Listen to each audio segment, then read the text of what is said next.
नमस्कार, सुप्रभात. आपण पाहत आहे न्यूज 18 लोकमत. आपल्या सगळ्यांचं स्वागत. मी मिलिंद भागवत. आणि सुरुवातीलाच एक मोठी बातमी कल्याणमधून हाती येते, ती म्हणजे कल्याणमध्ये हुक्का पार्लरवर क्राईम ब्रँचनं छापा मारला आहे. कल्याण पश्चिम येथे नाईट कर्फ्यू लावण्यात आलेला आहे.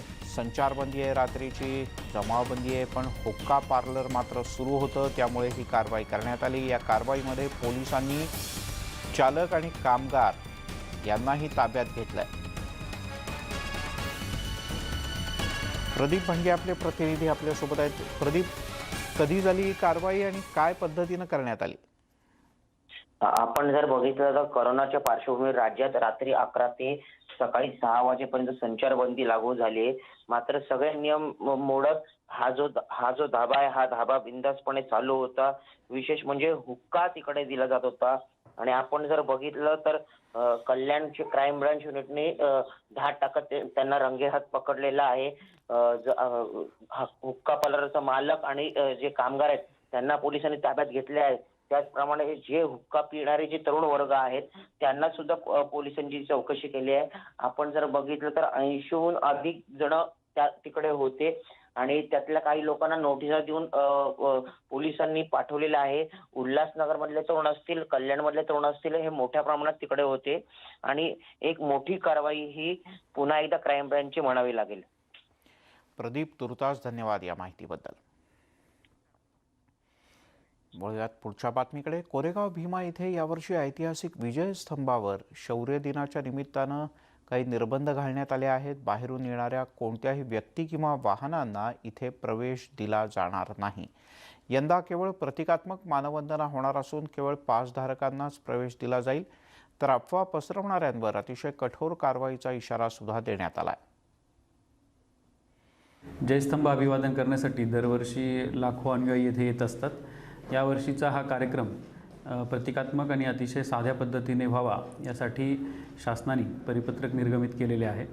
या परिपत्रकान्वये या जो कार्यक्रम आहे त्या कार्यक्रमासाठी या परिसरात बाहेरून कुठलीही व्यक्ती येणार नाही यासाठी स्थानिक प्रशासनाने निर्बंध घालावे असे देखील सांगण्यात आलेले आहे. त्याला अनुसरून माननीय जिल्हाधिकारी पुणे यांनी CRPC 144 अन्वये आदेशसुद्धा काढलेले आहेत आणि या आदेशान्वये कुठल्याही प्रकारची व्यक्ती वाहनं या कार्यक्रमासाठी येणार नाहीत याची दक्षता आम्ही घेत आहोत. MPSCच्या नियुक्तीचा प्रश्न मार्गी लावणार असल्याचं मदत आणि पुनर्वसन मंत्री विजय वडेट्टीवार यांनी स्पष्ट केलं. पुण्यामध्ये विद्यार्थ्यांच्या सोबत संवाद साधताना त्यांनी विविध विषयांवर भाष्य केलं. EWSचा ऑप्शन हा ऐच्छिक आहे. JRचा सर्वोच्च न्यायालयाच्या निर्णयावर परिणाम होणार नाही असंही त्यांनी म्हटलं. OBC आरक्षणाला धक्का लागणार नसल्याची ग्वाही सुद्धा त्यांनी दिली. अशोकराव चव्हाण होते, मुख्यमंत्री महोदय होते, भुजबळ साहेबांना घेऊन गेलो होतो. आमचे त्या ठिकाणी दिलीप वळसे पाटील होते. मी सगळ्यांना म्हटलं, मुख्यमंत्री महोदयांना म्हटलं की हा विषय संपवायचा. 420 विद्यार्थ्यांमध्ये SCBCचे मला वाटतं 47 विद्यार्थी आहेत. परंतु ओपनची यादी जर काढली तर 72 विद्यार्थी आपल्या मराठा समाजाचे निघतात. मला त्यातील काही मुलं असली इथे, काही मुलं मला तिथे भेटली. मला कळत नाही की उद्या जर हे 2018च्या बॅचचे विद्यार्थी, बरोबर ना,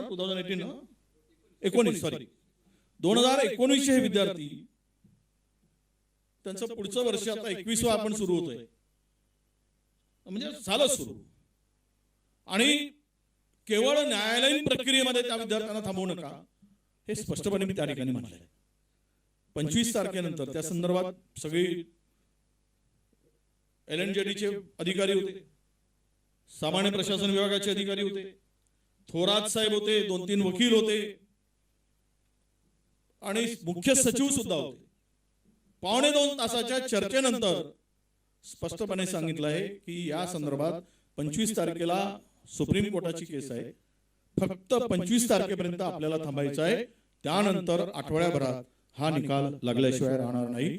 मी एवढा विश्वासाने तुम्हाला सांगतो, आपण कोणाच्या विरोधात नाही आहोत. पंतप्रधान नरेंद्र मोदी यांनी काल देशभरातल्या शेतकऱ्यांशी व्हिडिओ कॉन्फरन्सिंगच्या माध्यमातून संवाद साधला.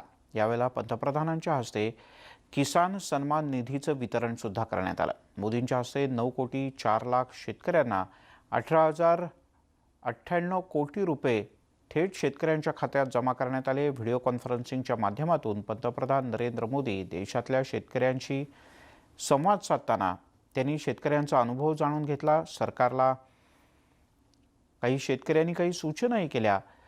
सरकारच्या योजनांचा त्यांना कसा फायदा झाला, गावातील किंवा तालुक्यातील इतर शेतकऱ्यांना त्याची माहिती द्यावी, असंही कृषी मंत्र्यांनी सांगितलं. या कार्यक्रमाचं संचालन केलं कृषी मंत्री नरेंद्र सिंह तोमर यांनी. एक ऐसी राजनीतिक विचारधारा को लेकर के बंगाल को कहां से कहां ला करके उन्होंने हालत करके रखी है, सारा देश जानता है. और ममता जी के 15 साल पुराने भाषण सुनोगे तो पता चलेगा कि इस राजनीतिक विचारधारा ने बंगाल को कितना बर्बाद कर दिया था. इतने वर्षों तक सत्ता में रहे उन्होंने इन किसानों को अपने हाल पर छोड़ दिया था. चुनाव होते रहे, सरकारें बनती रही, रिपोर्ट्स आती रही, आयोग बनते रहे, वादे करो भुला दो, करो भुला दो, यही सब हुआ. लेकिन किसान की स्थिति नहीं बदली. नतीजा क्या हुआ? गरीब किसान और गरीब होता गया. क्या देश में इस स्थिति को बदलना आवश्यक नहीं था? दरम्यान कृषी कायदे रद्द कराय मागणीसाठी राजधानी नवी दिल्लीमध्ये गेल्या महिन्याभरापासून ठाण मांडून बसलेल्या शेतकऱ्यांना केंद्रीय गृहमंत्री अमित शाह यांनी पुन्हा एकदा दिलासा देण्याचा प्रयत्न केला. दिल्लीतील मेहरौली इथल्या कार्यक्रमात त्यांनी MSP अर्थात किमान आधारभूत किंमत ही व्यवस्था कायम राहील असं पुन्हा एकदा सांगितलं. सिर्फ 21,900 करोड़ रुपया अभी मोदी जी ने बजट दिया. अंतिम बजट में 21,900 करोड़ से बढ़ाकर 1,34,399 करोड़. अरे हमारा हिसाब मांग रहा है, उल्टा चोर कुटवाल को डांटे. अरे भाई, आप किसानों को सिर्फ 21,000 करोड़ रुपया देते थे. मोदी जी ने इतने कम समय में 21,000 करोड़ में बढ़ोतरी करते करते करते करते 1,34,400 करोड़ रुपया तक पहुंचा है. केंद्रीय गृहमंत्री अमित शाह यांच्या वक्तव्याचा संजय राऊत यांनी समाचार घेतला. देशात आतापर्यंत शेतकऱ्यांचा फायदा झाला नव्हता या वक्तव्यावर संजय राऊत यांनी तिरकस बाण चालवला. मी काही त्यांचं भाषण ऐकलं नाही. तुम्ही सांगताय किंवा अमित शाह म्हणतात म्हणजे ते खरंच असणार. कारण गेल्या 5 वर्षातच फक्त शेतकऱ्यांचा फायदा झाला असं जर ते म्हणत असते तर त्यांच्यावरती विश्वास ठेवला पाहिजे. त्याच्या आधी 10 वर्ष शरद पवार कृषी मंत्री होते, काही काळ राजनाथ सिंग कृषी मंत्री होते, अटल बिहारी वाजपेयी प्रधानमंत्री होते, गुजरातचे मोरारजी देसाई प्रधानमंत्री होते, VP सिंग प्रधानमंत्री होते, लाल बहादूर शास्त्री प्रधानमंत्री होते. आणि हा जो देश आहे हा कृषीप्रधान देश आहे. असा जो काय आपल्या जगात गेल्या 70 वर्षापासून जो आपण डंका पिटतोय त्याचं श्रेय नक्की मग कोणाला द्यायचं. वळूयात अन्य काही बातम्यांकडे. पुण्यामध्ये मांजरी इथे भाजपचे ज्येष्ठ नेते देवेंद्र फडणवीस यांच्या उपस्थितीत शेतकरी संवाद मेळावा आयोजित करण्यात आला होता. यावेळेला विधानसभेतले विरोधी पक्षनेते देवेंद्र फडणवीस हे चक्क बैलगाडीनं मेळाव्याच्या ठिकाणी दाखल झाले, तर प्रदेशाध्यक्ष चंद्रकांत पाटील हे सुद्धा बैलगाडीतूनच शेतकरी मेळाव्याला हजर झाले. कृषी कायद्याच्या समर्थनार्थ हा शेतकरी संवाद मेळावा आयोजित करण्यात आला होता. यावेळेला बोलताना फडणवीस यांनी नव्या कायद्याचं महत्त्व शेतकऱ्यांना समजावून सांगितलं. शेतकऱ्याला मालक बनवण्यासाठी पंतप्रधानांनी हे कायदे केल्याचं त्यांनी नमूद केलं.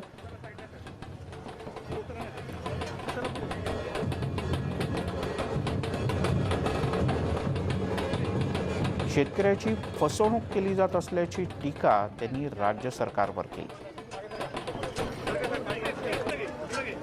माननीय मोदीजींनी हे कायदे या ठिकाणी आणले. आपल्याला माहिती आहे, मागच्या काळात महाराष्ट्रामध्ये आपण फळभाज्या नियमनमुक्त केल्या. आज आपण मुंबईत जाऊन बघा, मुंबईमध्ये शेकडो शेतकरी बाजार लागले आहेत. आमच्या नाशिकचा शेतकरी असेल, पुण्याचा शेतकरी असेल, किंवा अगदी ठाण्याचा असेल, पालघरचा असेल, हा थेट तिथे आपला शेतमाल घेऊन येतो आहे, त्या ठिकाणी विकतो आहे, त्याला नफा मिळतो आहे. कोणाला एक नवा पैसा देण्याची आवश्यकता नाही, आडत नाही, पैसे नाही, तोलाई नाही, हमाली नाही, काही त्याला करावं लागत नाही. आपली गाडी घेऊन त्या ठिकाणी येतो, गाडी लावतो आणि इतक्या मोठ्या प्रमाणात हा सगळा माल तो त्या ठिकाणी विकतो. आणि एक मोठी बातमी हाती येते. राष्ट्रवादी काँग्रेसचे नेते एकनाथ खडसे यांना ईडीनं नोटीस पाठवल्याची माहिती सूत्रांनी दिली. एकनाथ खडसे यांना बुधवारी 30 डिसेंबरला हजर राहण्याचे आदेश सुद्धा देण्यात आल्याचं कळतं. पण मला अद्याप ईडीची कोणत्याही प्रकारची नोटीस मिळालेली नाही, असं एकनाथ खडसे यांनी न्यूज 18 लोकमतशी बोलताना सांगितलं. यानंतर माननीय प्रदेशाध्यक्ष पार्थ दासगुप्ता यांना टीआरपी घोटाळ्यातील मास्टरमाइंड ते आहेत असा दावा मुंबई पोलिसांनी केला आहे. 2016 ते 2019 या दरम्यान पार्थ दासगुप्ता टीआरपीमध्ये छेडछाड करत होते. पार्थ दासगुप्ता टीआरपी डेटा आधीच तयार करायचे आणि कोणतं चॅनल कोणत्या नंबरवर असेल हे आधीच ठरवलं जायचं, असा दावा मुंबई पोलिसांनी केला आहे. CNN न्यूज 18चे टीआरपीचे नंबर हे गुप्तानं बदलले. CNN न्यूज 18 आणि टाइम्स नाऊ ही चॅनल्स टीआरपीमध्ये खालती आणून रिपब्लिक चॅनल वरच्या क्रमांकावर ठेवण्यात आलं होतं. त्याबद्दलचे ठोस पुरावे असल्याचा दावासुद्धा मुंबई पोलिसांनी केला. बार्कनं फॉरेन्सिक तपासणी केल्यानंतर टीआरपी डाटामध्ये छेडछाड झाल्याची माहिती समोर आली. पार्थ दासगुप्ता हे 2016 ते 2019 या दरम्यान बार्कचे CEO होते. इम्पॉर्टंट अरेस्ट करण्यात आली आहे मिस्टर पार्थो दासगुप्ता, जे की CEO होते BARCचे 2013 ते 2019 पर्यंत. नंबर 1ला पहिले टाइम्स नाव असायचं आणि ते नंबर 1चं त्यांना कसं नंबर 2 करण्यात आलं आणि नंबर 1ला रिपब्लिक TVला कसं पुश करण्यात आलं, ह्यासाठी लागणारा जे काही डेटा मॅनिप्युलेशन आहे, तर हे सर्व डेटा मॅनिप्युलेशन कसं करण्यात आलं ह्याच्याबद्दलचा उल्लेख त्या रिपोर्टमध्ये सविस्तररित्या दिलेला आहे. त्याच्यामध्ये असंही त्यांनी सांगितलेलं आहे की काही हा म्हणजे रेटिंग्स कोणाला फिक्स करायचं हे बऱ्यापैकी प्री डिसाइडेड असायचं आणि याच्यामध्ये काही टॉप ऑफिशियल्स BARCचे काही टॉप ऑफिशियल्स त्यावेळेचे इन्व्हॉल्व्ड असल्याचं त्याच्यामध्ये नमूद केलेलं आहे. मुंबई आग्रा टोल नाक्यावर वाहनांच्या रांगा बघून मंत्री छगन भुजबळ यांचा चांगलाच संताप झाल्याचं काल पाहायला मिळालं. टोल नाक्यावर उभं राहून नागरिकांच्या वाहनांना त्यांनी सोडून द्यायचे आदेश टोल नाक्यावरच्या कर्मचाऱ्यांना दिले. नाताळ आणि सलग सुट्ट्यांमुळे सर्वच महामार्गांवर वाहनांच्या लांबच लांब रांगा लागल्या होत्या. मुंबईहून नाशिकला येत असताना भुजबळ यांनी स्वतःचा ताफा थांबवला आणि नागरिकांना दिलासा दिला. टोल नाक्यामुळे वाहतूक जाम झाल्यानं काय करावं हे नियम सांगत भुजबळांनी वाहनं सोडल्यानं नागरिकांना मोठा दिलासा मिळाला.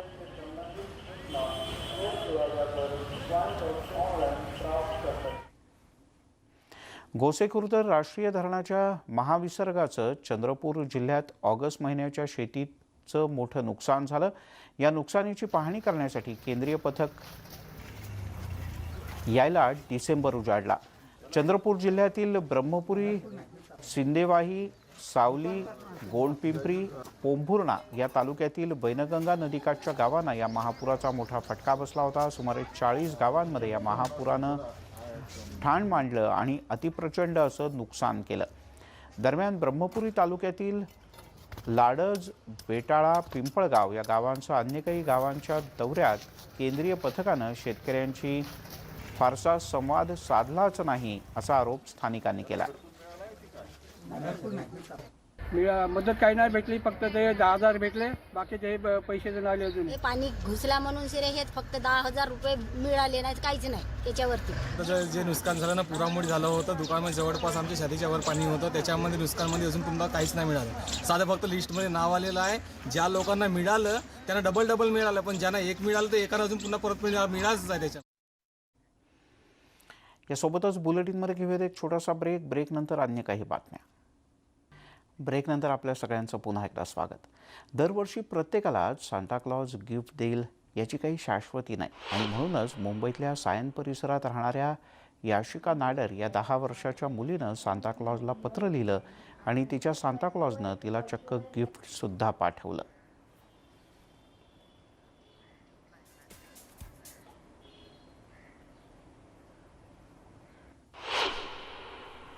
तिकडे ख्रिसमसच्या निमित्तानं नाशिकमध्ये सर्व चर्चमध्ये मोठा उत्साह पाहायला मिळाला. शहरातील संत आंद्रिया चर्च, ॲनेज cathedral church, holy cross church या प्रमुख चर्चमध्ये निवडक ख्रिस्ती बांधवांच्या उपस्थितीत प्रार्थना करण्यात आली.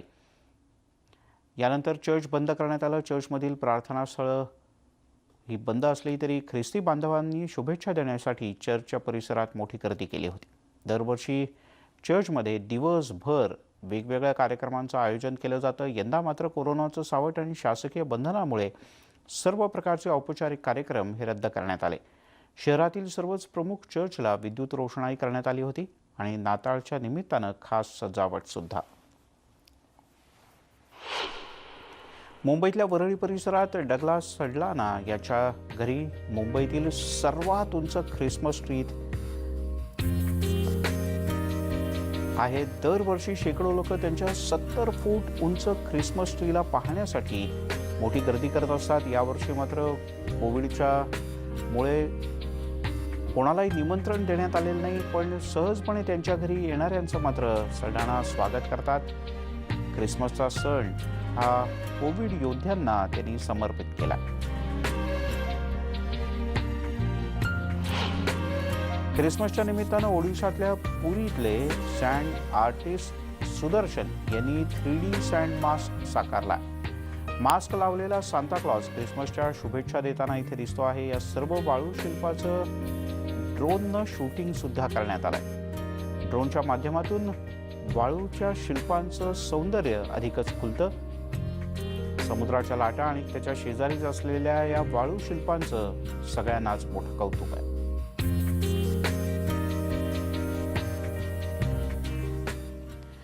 पंढरपूरमध्ये मार्गशीर्ष महिन्यात साक्षात विठुराया आणि गोपाळपूर इथल्या विष्णुपद मंदिरात वास्तव्यास येतात अशी आख्यायिका आहे. त्यामुळे या भागात गोपाळपूर इथल्या विष्णुपद मंदिरात भाविक दर्शनासाठी मोठी गर्दी करत असतात. यावेळेला अनेक भाविक दर्शनाबरोबरच वनभोजनाचा आनंद सुद्धा घेताना दिसलाय.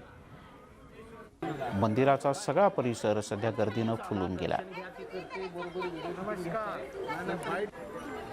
नाताळ सण तसंच मार्गशीर्ष महिन्यातील एकादशी असल्यानं पंढरपुरात वारकऱ्यांच्या सोबतच पर्यटकांची सुद्धा मोठी गर्दी झाली होती. वारकरी हा एकादशीला विठोबा रखुमाईचं दर्शन घेण्यासाठी आवर्जून येत असतो, पण अनेक पर्यटक सुद्धा नाताळच्या सुट्टीच्या निमित्तानं पंढरपुरात विठुरायाच्या दर्शनासाठी आल्याचं पाहायला मिळालं.